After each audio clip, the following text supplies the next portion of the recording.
ایک نوجوان نے سوال کیا ہے کہ ایک جگہ والد صاحب رشتہ کروانا چاہتے ہیں لیکن لڑکی والے نہیں مان رہے، کئی دفعہ انکار کر چکے ہیں۔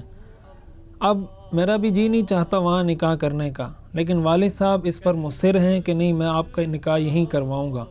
اور والدہ بھی میری رائے سے متفق ہیں، ہمارے خاندان کے باقی لوگ بھی میری رائے سے متفق ہیں کہ اب آپ کو یہاں نکاح نہیں کرنا چاہیے، اور میں نکاح کرنا بھی نہیں چاہتا، دوسری جگہ نکاح کرنا چاہتا ہوں،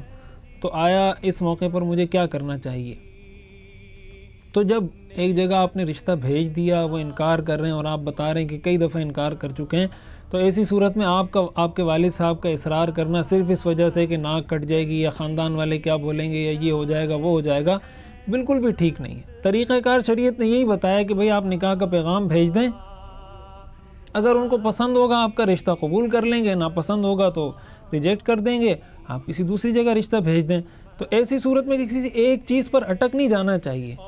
اور جب وہ انکار بھی کر چکے ہیں اور اب آپ کرنا بھی نہیں چاہ رہے تو ظاہر زندگی اس شخص نے گزارنی ہے جس کا نکاح ہو رہا ہے۔ والدین کو بھی یہ بات سمجھنی چاہیے۔ والدین بسا اوقات اپنی ناک اونچی رکھنے کے لیے، اپنی عزت بڑھانے کے لیے،